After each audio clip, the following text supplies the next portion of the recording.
Se trata de Ovilia Suárez, psicóloga, miembro del colectivo Psicólogos y Psicólogas por el Socialismo. ¿Cómo estás, Ovilia? Muchas gracias por atender nuestra invitación. Buenos días, Esther, ¿cómo estás? Muy agradecida de tu invitación, muy Bueno, yo me contenta de imagino que los hablarte. psicólogos y psicólogas tienen mucho trabajo en estos días en Venezuela. Por lo menos algunos. Sí, yo sí, así es. creo, Ovilia, ¿cómo podemos calificar? Yo he escuchado a gente que dice que estamos en medio de una neurosis colectiva. Yo no me atrevo a repetir eso porque yo no soy experta y no sé si estoy usando correctamente un término que es técnico, ¿no? Pero ¿cómo calificar esta situación en la cual se exacerban los odios, los rencores? Hay sectores, y yo creo que hay que decir que si bien con mucha menos intensidad, también desde el sector chavista hay reacciones muy fuertes hacia gente que es opositora, mientras que del lado opositor pues hay cosas que de verdad uno no logra entender, como vecinos, amigos, familiares atacan a de su propia gente por ser chavista. Sí, yo soy muy cuidadosa con los términos que se utilizan, digamos, de manera muy banal, porque justamente hablar de neurosis, hablar de psicosis, hablar de determinadas cosas, estamos hablando de, digamos, patologías Así es. que tienes que tener muchísimo cuidado en poder emitirlas, ¿no? Yo lo que diría es que estamos ahorita bajo la presencia de operaciones psicológicas que te incitan, te estimulan a emociones, a sentimientos, a pensamientos, a conductas, a actitudes que están allí y que salen en un momento de estimulación mayor. Por supuesto, esto no es nuevo, ni tampoco es, las operaciones psicológicas tampoco te producen el nacimiento de esas operaciones, de esas emociones. Son emociones que están guardadas, que de alguna manera refuerzan tus creencias, tus representaciones sociales. Eso es importante aclararlo, porque todos tenemos una creencia, una idea de situaciones. Esas ideas pueden estar ahí en tu inconsciente, en tu consciente, no salen a la luz, sino en el momento en que deben salir.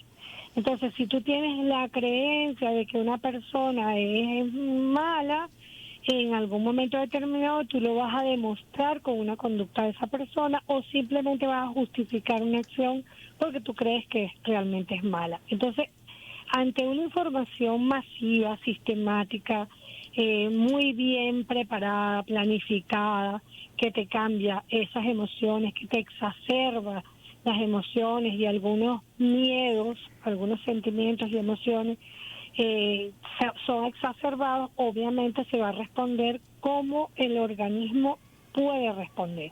O sea, frente al miedo, uno puede responder, las únicas respuestas posibles ante el miedo es la parálisis, es decir, que te quedes paralizado y no hagas nada, que te defiendas, y esa defensa puede ser huyendo o puede ser atacando, es decir, enfrentando a la persona que crees que es el que te va a hacer daño. Entonces, en este momento, fortalecer, estimular el miedo, fortalecer o estimular la ira, la rabia, la sospecha, te va a dar una respuesta casi que en algunos casos es automática, en otros casos es un poco más pensada. Eso va a depender de la estructura de personalidad de cada quien, de la vivencia que se haya tenido, de las creencias que estén allí y de la capacidad que tú tengas para, digamos, equilibrar la información que te está llegando. ¿Por qué? Bueno, porque se maneja todo desde lo emocional. No está en juego, digamos, la razón, donde tú digas, ya va, espérate un momento, ¿qué estoy haciendo? ¿Qué significa esto que me están diciendo? Es decir, ¿qué es lo que esperan que yo haga con esta información? ¿Por qué esto me está llegando a mí? ¿Para qué esto me está llegando a mí? ¿Qué es lo que se espera que yo responda con esto? Y allí hay un llamado como a la sensatez, ¿verdad? Es decir, hay que administrar las redes, hay que saber, digamos, evaluar las noticias y la información que llega, y hay que preservar, Esther, lo que realmente es importante en la vida. Y ahí yo creo que ese llamado es para todas y todos. O sea, ¿qué es realmente importante? Una diferencia política con tu hija, una diferencia en las creencias con tu hijo, con tu hermana, con tu hermano, con tu mamá, con tu vecino, o el amor, el vínculo y lo que se ha construido con esa otra persona que te ha hecho ser el ser humano que eres. Bueno, el sentimiento, a mí me llama mucho la atención esa mezcla de sentimientos que se puso en evidencia el propio domingo. Unos días antes yo creo que había como ya manifestaciones, ¿no? De unos días antes de las elecciones presidenciales me refiero, pero después cuando digamos se conocen los resultados y comienza a expresarse la frustración de un sector, que además yo reivindico y lo he hecho desde el primer momento, que hay un sector de la población que bueno le cree las cosas que han dicho, porque yo no creo que ni siquiera se pueda hablar de promesa, porque que han prometido exterminar el chavismo. Pero que se siente frustrado porque no, los resultados no eran los que ellos esperaban. Está bien, pero la manera exacerbada como eso se ha manifestado es lo que a mí me sorprendió francamente, porque ya habíamos visto cosas así. En el 2017 yo fui parte de la Asamblea Nacional Constituyente y fui parte de la comisión que evaluó y estudió el tema de la ley para los delitos de odio. Y allí escuché testimonios de varios especialistas, psicólogos, psiquiatras, que tuvieron pacientes donde, por ejemplo, me acuerdo un caso que me narró un psicólogo en el cual una hija le recogió toda la ropa a su mamá y hizo una hoguera en la sala para quemársela porque era chavista. Sí, sí. Eso es importante que tú lo plantees, Esther, porque hay que recordar, bueno, hay dos elementos importantes. Uno, hay que recordar que esta no es la primera vez que nos pasa algo como esto, ¿no? En el 2017 fue muy fuerte. En el 2014 también fue muy fuerte. En el 2014 fue muy fuerte, en el 2002 también. En el 2002 y en el 2004, porque hay que recordar que la primera vez que hubo manifestaciones violentas que dimos en llamar guarimbas fue en el 2004. Correcto. Cuando se promovió aquella mesa de diálogo que lideró el entonces secretario general de la OEA y que uno de los acuerdos fue promover el referéndum revocatorio que se efectuó el 15 de agosto del 2004 y cuyo resultado, bueno, todos conocemos. Claro, correcto, pero lo que te digo, o sea, hablamos de las emociones que se van construyendo, que se van reforzando mucho antes de las situaciones que nosotros después somos testigos, ¿no? O que nos toca enfrentar. En el 2002 igual, en el 2001 comienza ya toda una tarea, bueno, venía desde antes, del 99, pero en el 2001 se agudizan una cantidad de operaciones psicológicas. Recuerdo que las operaciones psicológicas son acciones planificadas de propaganda y de otro tipo de instrumentos al servicio de la modificación y reforzamiento de emociones, pensamientos y de acciones de un ser humano. Entonces, ¿por qué la repetición? ¿Por qué se repiten sistemáticamente? Bueno, porque obviamente el cerebro, yo te digo una cosa a ti y te la dije, tus neuronas, tu cerebro comienza a activarse, pero si eso pasa, se desactiva.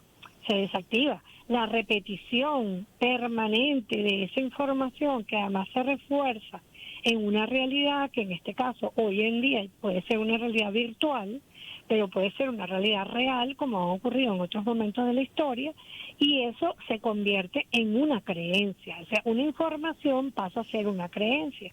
Esa creencia es en la que tú vas a defender porque es aquello que te da el piso en el que tú te vas a desenvolver. Entonces, estas creencias que se han instalado desde muchos años atrás, no solo desde el 99, como por ejemplo que te voy a quitar la casa, te voy a quitar no sé qué, o en este caso, por ejemplo, que estamos en una dictadura, que no hay libertad, que no hay libertad, que no hay libertad, que no hay libertad.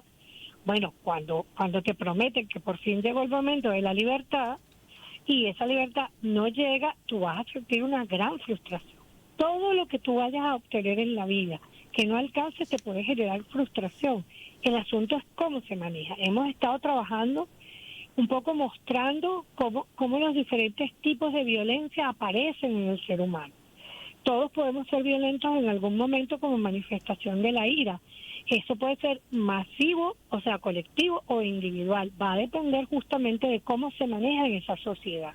A mí me llama la atención que así como en el 2002 había, no me acuerdo cuál era la frase que motiva, no te metas con mis hijos, te van a quitar los hijos, ¿te acuerdas? Con mis hijos no te metas fue después cuando aquella resolución del Ministerio de Educación. Claro, pero esa fue incluso antes del 2002. Fue en el 2002, sí, yo no recuerdo mal, la frase era ahora o nunca.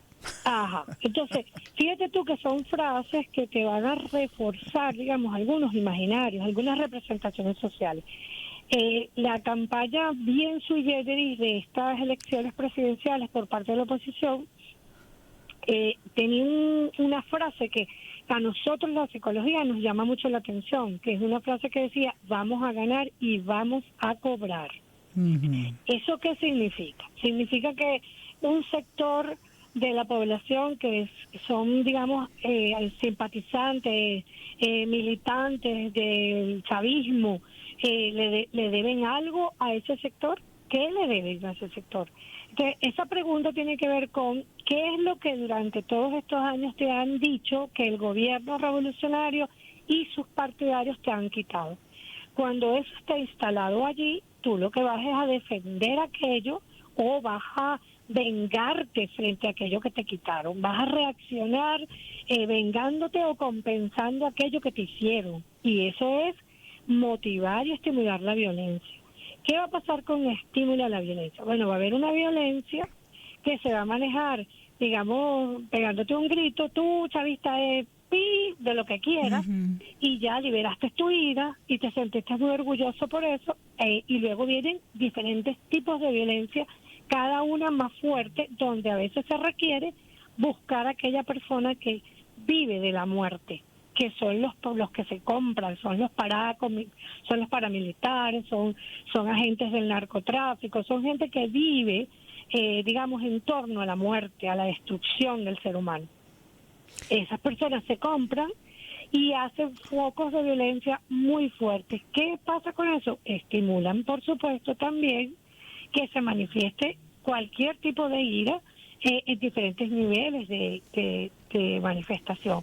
Desde la más inocente, como es mental la madre, a la que te hacen daño físicamente, a la intencionalidad de hacerte daño físicamente o llegar a matarte, como lo vimos en Radio Venceremos en el Estado Lara, por ejemplo. Sí, es terrible. Muy, muy terrible. De verdad que lo de Carora fue demasiado. Uh-huh. ¿Qué vimos ahí, por ejemplo? Ahí no vimos una manifestación de ira. Ahí lo que vimos fue una manifestación de odio. Y un odio que además va hacia la tortura, hacia hacer sufrir al otro, a dominarlo física, psicológicamente para su destrucción. Fíjate los niveles de maldad que pueden estar involucrados allí. Una persona de buena fe, una persona que uno conoce de buena fe frente a eso, pues debe conmoverse, debe decir, eso no es lo que yo quiero. Entiendo que estés frustrado y entiendo que tengas rabia, pero eso no es lo que yo quiero. La frustración te lleva a la manifestación de otro tipo, ¿vale? Sí, te estamos escuchando perfectamente. Te lleva como a otro tipo de violencia. La frustración te lleva a una violencia distinta a la que vimos en Carora. Cuando tú tienes a un vecino, mira, ahora que tú dices esto, Esther, recuerdo, no me preguntes fechas porque realmente como esto ha sido una repetición de películas permanentes, pero en una fecha se llamó como a no celebrar la Navidad. Yo creo que fue en el 2001, pero no estoy muy No, segura. fue en el 2002, la Navidad del 2002. Es posible. Entonces, el paro petrolero. Exacto. Entonces, en esa Navidad se llamó a no celebrar la Navidad. Fue algo simbólicamente fuerte, ¿no? Porque la Navidad, imagínate tú, la Navidad lleva, culturalmente es una época de amor, de paz, de encuentro familiar, de unión, de encuentro familiar. Y el no celebrar la Navidad es darle un golpe a los vínculos de una manera muy, muy drástica, ¿verdad? Bueno, pero yo te voy a contar que en esa Navidad mis hijos tenían en aquel momento 5 y 9 años. Y nosotros estuvimos en un lugar donde bueno, era ¿cómo se dice? Donde yo me crié, donde yo me hice adolescente adulta. Y visitando a mis padres, que en esa época también estaban los dos vivos, eran personas ya mayores, y fuimos a visitarlos. Y los niños llevaban sus juguetes de Navidad, de regalo de Niño Jesús. Y los bajamos al garaje como para que celebraran, para que disfrutaran sus juguetes. A mis hijos que tenían 5 y 9 años, vecinos que me vieron crecer, que me vieron hacerme adulta, que me vieron embarazada, bueno, vecinos de ese lado del edificio le tiraron piedras a mis hijos. Si tú dices, un vecino de toda la vida que te ve crecer le tira una piedra a un niño de 5 años porque está celebrando la Navidad, ¿qué puede haber ahí, Esther? Es decir, ¿tú crees que esa persona está actuando racionalmente? Yo no lo creo. Yo tampoco. Yo creo que y he visto muchas cosas que pudiéramos aquí, bueno, agotar las anécdotas, pero yo quiero, Vilia, además de agradecerte que te hayas tomado estos minutos para conversar con nosotros, para hablar de este tema que creo que hay que hablarlo. Yo quisiera cerrar, que nos quedan apenas unos minutos para la entrevista, con tus recomendaciones, con tus sugerencias como psicólogo, porque si bien, bueno, van a seguir su curso los acontecimientos políticos, también todos nosotros, todas nosotras, vamos a seguir viviendo en los mismos sitios, teniendo los mismos vecinos, teniendo las mismas familiares, a lo mejor no los mismos amigos, porque hay cosas, heridas que rompen amistades, pero tú vas a negar a tus padres, vas a negar a tus vecinos, te vas a enemistar con todo el mundo. O sea, yo creo que hay que hacer un llamado a bajarle 2, digámoslo popularmente. Sí, fíjate, hay algunas cosas que primero tenemos que saber. Nosotros tenemos que saber que en un momento de crisis y donde reina la emocionalidad o la irracionalidad, ahí no podemos nosotros dialogar. Entonces, en esos momentos es mejor hacer una tregua. Una tregua que se puede hacer simplemente individual, es decir, no me voy a acercar ahorita a estos vecinos porque ellos están un poco alterados. O simplemente hacer, ¿sabes qué? Vamos a hacer un pacto de no agresión porque tenemos una historia juntos, en el caso de la familia, tenemos una historia juntos muy bonita, y creo que en este momento en que está como que la llama avivada, no es momento para confrontaciones. Entonces hagamos una tregua, vamos a echarle un poquito de agua a esa hoguera y en algún momento que esté apagada podemos conversar. Es decir, hacer un llamado a taima, decíamos cuando éramos niños, ¿verdad? Un taima. Pero también hay que hacer, por eso es que decimos siempre los psicólogos, no caigamos en provocaciones. No caer en provocaciones significa realmente no solo las verbales, no solo las personas cercanas, sino también cuando evaluamos una noticia, cuando vemos un video, que nos estimula una emoción como la angustia, como la ansiedad o como la rabia, ya vamos, ¿no? Vamos a respirar, vamos a buscar un espacio, vamos a hablarlo con alguien de nuestra confianza y a tomarnos el tiempo para poder actuar. Ese tiempo entre lo que nos estimula y la acción conductual te va a permitir por lo menos hacer un pequeño análisis, es decir, usar lo intelectual y no nada más lo emocional. Eso no caer en provocaciones te va a llevar a mantener la calma, es decir, caíste en una provocación, pero tienes que mantener la calma. Tú puedes, el ser humano está, digamos, conformado, constituido para que tú misma puedas decir, ya un momento, estoy actuando de una manera impulsiva, déjame aguantar aquí un momentico, pues mantener la calma y pensar qué es lo que voy a hacer. Permanecer acompañados es muy importante, Esther, porque todo esto te genera una sensación de desprotección, de soledad, reforzada sistemáticamente, y entonces sentirnos solos genera miedo, sentirnos solos genera tristeza, y eso no está bien. Entonces hay que juntarnos con aquellos que son nuestros iguales, aquellos con los que compartimos el mismo proyecto de vida, para que te permita de alguna manera seguir adelante. Hay que mantener una cotidianidad. Digamos, es importante que restituyamos nuestra rutina. Significa cómo nos levantamos, qué hacemos, qué buscamos, nuestros proyectos de vida como proyectos, mantenerlos, porque si no, vamos a tener un desequilibrio, que es otra de las cosas que se busca, que te desequilibre todo. Entonces allí ese llamado a respetar el desarrollo humano de cada miembro de la familia. Los niños tienen que jugar, los niños tienen que mantener su estatus de niños, sus juguetes, sus juegos, sus salidas, su recreación, su acompañamiento, es decir, es el espacio para que ellos sigan siendo niños, igual que los abuelos, los adultos mayores. Hay que acompañarlos, hay que sentir que tengan todo, que hablen con nosotros, que podamos tener esa parte importante que necesitan. Y nosotros hacer nuestra vida, porque no todo en la vida es la guerra. Estamos actuando en defensa propia con nuestro amor, pero tenemos que mantener nuestra vida y nuestro proyecto como debe ser. Cuando las personas sientan que hay emociones y pensamientos que te agobian, que ya no puedes con ellos, que te están haciendo daño, hay que buscar con quién hablar, la persona que confiemos con quién hablar, o buscar un especialista. ¿Por qué? Porque cuando eso empieza a afectarte, el sueño, la rutina, la manera en que te estás comportando, alerta, una alerta ya no amarilla, roja, y hay que empezar a buscar ayuda porque se está afectando tu salud mental. Y esto también atenta contra la salud mental desde la salud colectiva, por supuesto, desde el buen vivir. Ovilia, muchísimas gracias por darnos estos minutos. Espero que pronto volvamos a conversar y podamos seguir ayudando de alguna manera a que, bueno, le bajemos todas y recuperemos un clima de convivencia en el país. Amén, que así sea. Gracias a Ovilia Suárez, psicóloga, miembro del colectivo Psicólogos y Psicólogas por Venezuela. Hacemos la pausa de esta hora y volvemos enseguida. Al instante,